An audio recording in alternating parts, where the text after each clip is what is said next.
let's make huevo rancheros. And we have in here pepper, onions, cilantro over here, garlic, jalapenos, paprika, salt and pepper, and delicious cilantro. Let's do it. We add a little bit of olive oil to our pan.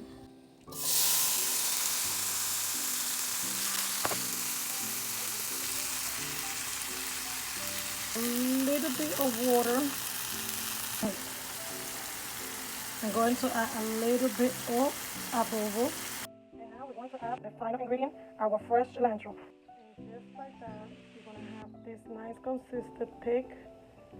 Our sauce for our huevo ranchero is completed.